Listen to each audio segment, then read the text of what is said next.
Well, hi guys and girls, Emma again, outside the workshop here, and to make this video I've sort of been procrastinating it a bit because I don't really know what format or what I really want to do with this,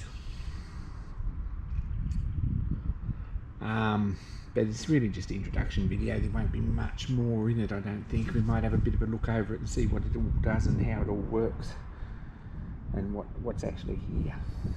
It won't be a lot of the ethics about buying a roller or the procedure or the backstory on that. But anyway, we'll have a look at the roller. This is Fowler number 16771, the works number. It was built by Fowler, John Fowler of Leeds in 1926, and along with its two sister engines, which I think are 770 and 772, were shipped to Australia on the same ship. The three engines still survive. It'd be nice one day to get them all together, but don't see that happening anytime soon. One's in New Zealand, one's down in southern New South Wales.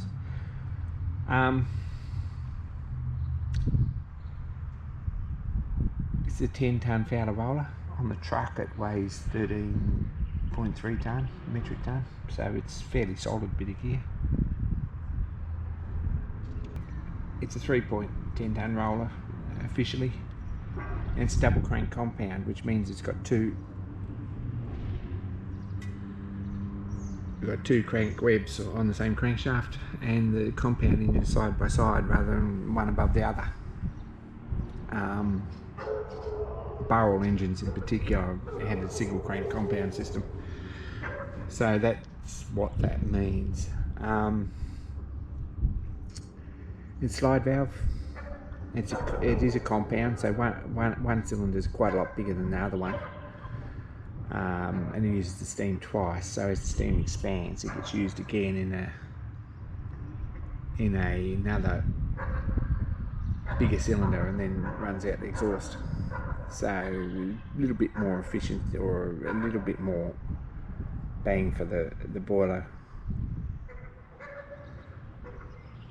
The power generated by the boiler.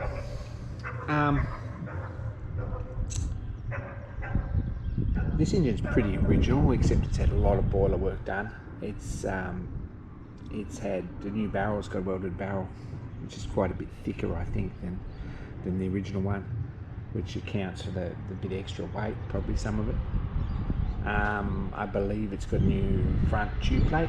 It's got new tubes and probably new back tube plate and the new throat plate, and a few more new firebox bits. So that's been done. I also believe that it's probably got a new set of gears in it at some point, because this engine had a scarifier on it at some point, probably when it was new, which is basically a set of tines down by the right hand side wheel to dig up the surface of the road prior to leveling it and rolling it, and they were pretty hard, I think, on gears and things like that. So I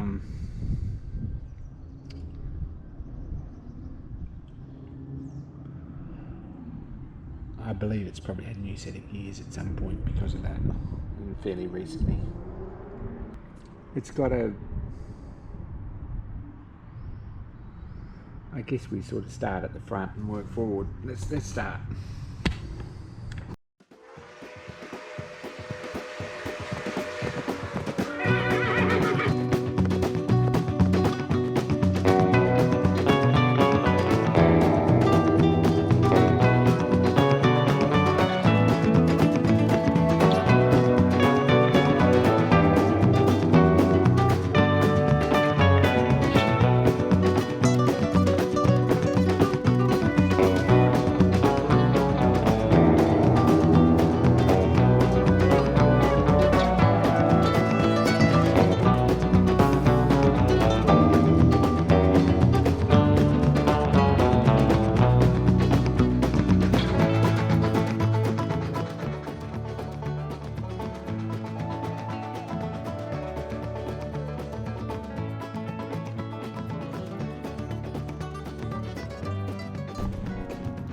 So this steering is run by chains across here with a worm,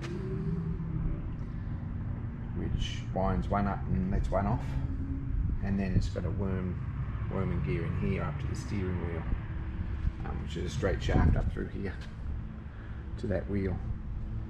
The front roll is pretty heavy. It's in two parts, and they're cast hubs with spokes cast in them, and then the cast outers are bolted on that. So pretty solid in there. The sun's sort of gone out for a bit, so we've got a little bit better lighting here for a minute. At some point the headstock's been welded through here. That's common roller stuff. I think most of them probably have. This is like glass, this front end from here forward. There's a lot of weight hanging off that little casting, and if you treat it a bit rough, well, you end up with problems. There's a step along the side here with a hanger for a lifter hose. We'll get to the water lifter in a minute. And there's a non-return valve there for pump delivery.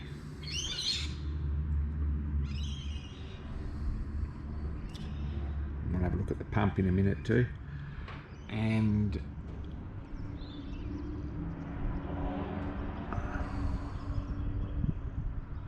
there's, without the engine running, but that puts a stream of steam up the chimney and gives you a bit of draft on the fire.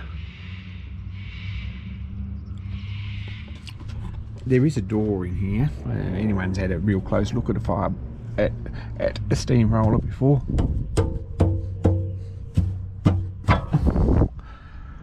Which hooks up here on a hook. And I'm black already, just like that. So this one's a good clean out, but there's tubes through here. I don't know if you can see that particularly well. There we go, that's a better view.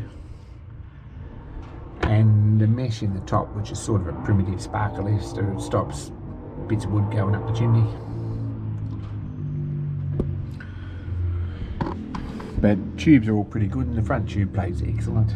This does need a good clean. There's no water in it at the moment. So that's the gap you've got to sweep those tubes. So there's a bit of a care of a job under there. There's a brush to do that, and it needs doing, but it's not going to happen here in the car park, I don't think.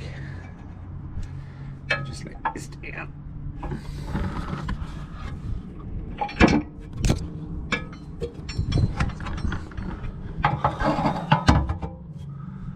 There we go.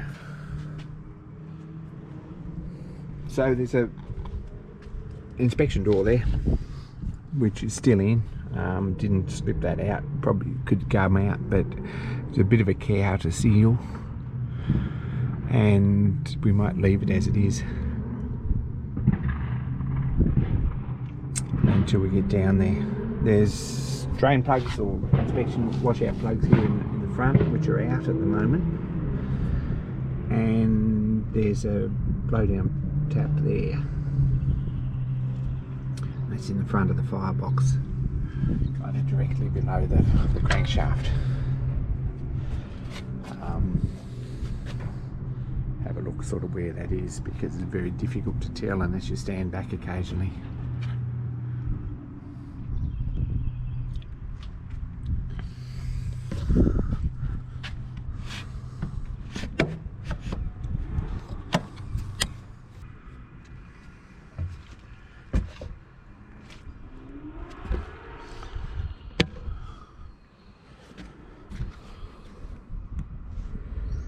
So we're right up on top now on the step. Safety valve here and a whistle, and another, basically a straight the boiler opening valve. It's actually got air compressor fitting on it. We'll see how that works at some point. I'm not confident that it's going to run the engine, and you can see very clearly the two sides of the cylinder, and then the exhaust comes out here to the chimney.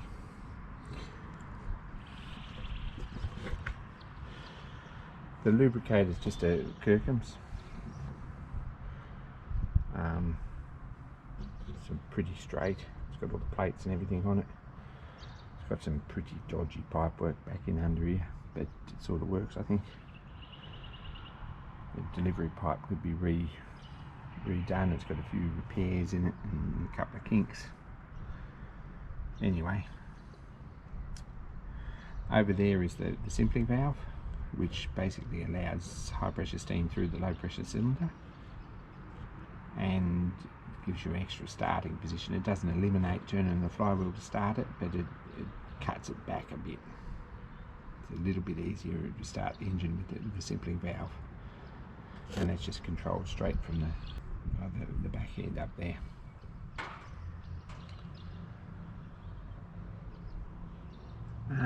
Slide valve. What else is here to sort of show you? The hinge covers are for oil. You've got wicks in them. There's oilers near everywhere.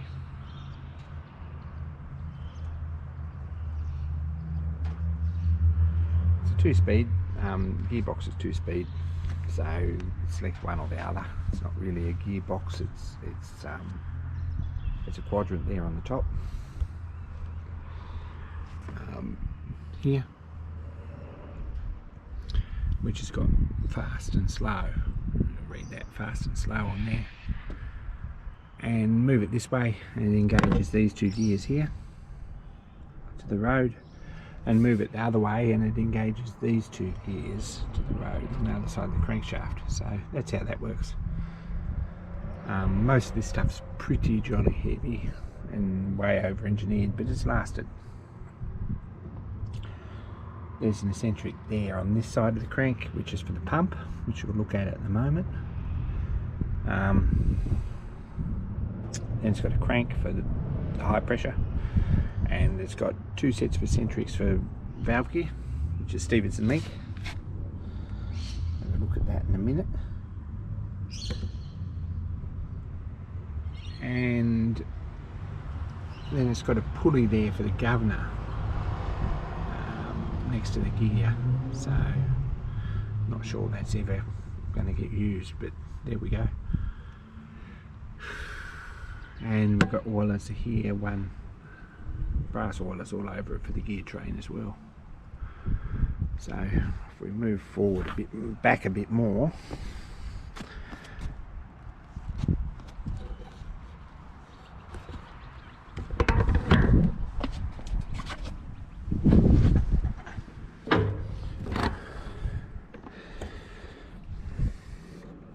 some of this video is going to be handheld, and I apologise for that. But we've got boiler sight glass with 2 taps and a protector around it. We've got the pump here, which is a piston pump, operates off the crank, off an eccentric, and it's got a valve here for basically pickup and then delivery out here. There's a leak here. I think it's probably, don't know where it's leaking here somewhere, but it's not poking into the boiler as well as it could. I've had various people have their opinions on this, having driven this roller, but I'm not sure what it is. I think most of the problem from what I've seen is in the valve, but we'll have a look at that. And there's a bypass, so you open this or close it, open it, and the water pumps, instead of pumping against the boiler pressure and against that non-return valve down there on the side of the boiler, it pumps back into the tank. So while you're running along and you don't need any water, or you want to cut back the amount of water going in the boiler, you can just shut that off, or just open that up and the bypass will run back into the tank. So that's how that works. There is a valve over there as well. The sun's coming out again, so we've got glare, but there's a valve over there as well, which operates the injector, which is down on the offside.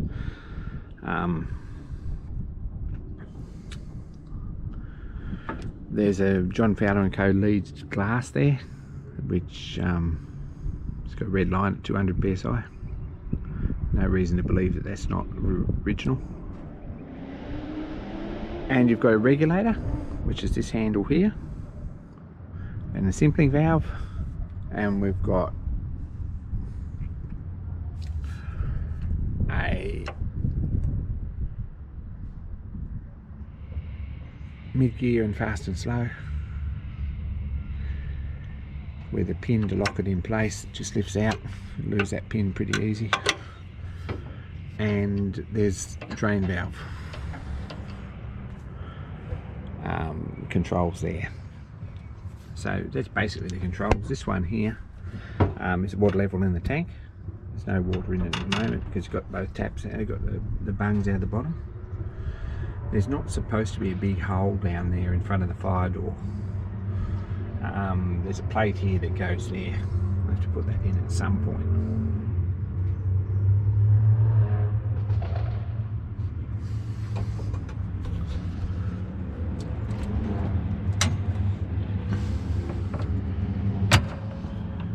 Now, valve gears here, they're reversing, and probably some air brake, etc, etc, etc as well, and a hand brake there, which is neither use nor ornament really. It's good for parking up on the flat. That's about where we're at with that. Chocks are a fairly important sort of feature on a steamroller.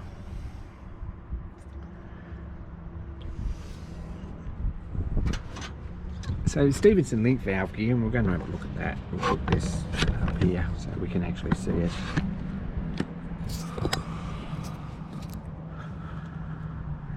We're in mid position there, and all the link valve gear does is operate.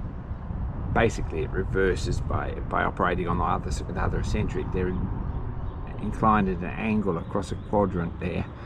And when you put that in forward, it drops it down, and when you pin it in back, it picks it up, so it operates, it puts the valve gear in line with the other one, so therefore it runs backwards. I think that's about as simple an explanation as I can give, and I'm not sure it actually helps any with anyone who doesn't understand Stevenson valve gear, but that's how it works. Leave that in the middle, put him back centre position, and that way if you got a fire with a regulator and it's not going to creep any. Probably. So that's kind of it. It's got older set of loader tyres on it and bolted on. They're not original. Probably 10-year plan might be to put vulcanised rubber on it, which would be really nice. Also really expensive, but we'll see how that goes. And what else we got? We've got scrapers around all the wheels for clayey ground. A few bits and pieces come with it, but sort of they haven't all arrived with the roller yet.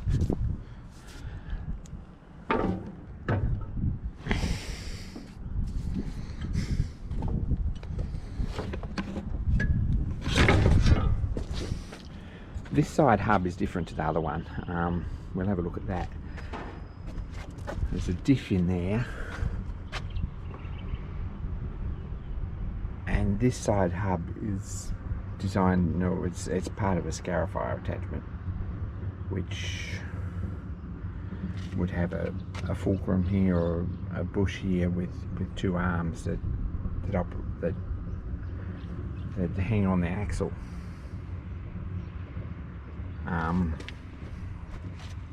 Come out past here, and then there's a big square box here with a scarifier on it. So at some point that's either been removed or it wasn't on it, or not sure, because often I believe there's probably a reinforcing plate on here to hold it up, and that's missing too. So not sure what anyone's, probably when someone's done it they've put scrapers back on it, I'm not sure. We've got a 3-position hitch here, and we've got a hatch for filling up with coal. This is actually wood-fired engine, but it's still got that. And we've got a water lifter, which is for filling the tender out of the pond or wherever. Should have a cap on it, it hasn't yet. This basket was probably put on when it come to Australia. I'd say that this is probably it might have been a more modern made thing, but I think it's probably an Australian made edition. Most Australian rollers have one of those just to hold a bit more firewood.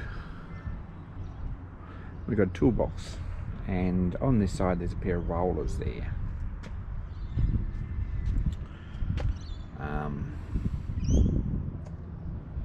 This is for the winch rope, and the winch and rope is down in there, and to operate that there's a pin comes out on this side, locking pin, but then you need to put a pin in on the barrel, I think, to stop it turning. Not sure how that works. I'll have to do some research on that. There's the handbrake. There's one of them on each side. It's wooden. Not particularly effective on a hill, but probably not too bad for parking it in a place like this. This lever here is about the only control we haven't looked at. Is for the ash pan, or the vent opening on the ash pan. It's variable with a ratchet, and just lift him up and put him down. And there's another pipe comes from the injector here, and another clack on this side, or another non-return valve on this side, top feed pump return for the injector.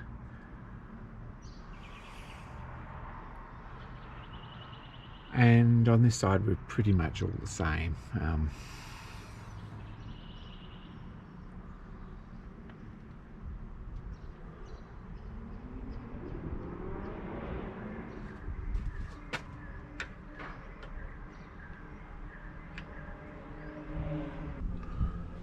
There's a tap there. This is the simpling valve. If you pull this out or push this in, push the valve rod in, it operates the simpling valve and picks this up and pushes that in and allows high pressure steam into the cylinder. I believe this tap, bypass tap, I'm not sure about that, whether it shuts it off or whether it leaves it open for operating on 2 cylinders. I don't think it has that feature, so I'm not sure what the tap does. Everything else looks pretty oily, but it's sort of more preventative than anything. And it's fairly complete and pretty straightforward. So that's a look at the Fowler roller. Anyone who's particularly interested, it's been a fairly long video. I might just upload it like this without too much editing. There might be some to come out of it, but thanks for watching. Don't forget to like and subscribe, and leave some comments if you've got a Fowler roller and you could answer any questions or you know anything about it. Leave that too, and on to the next chapter.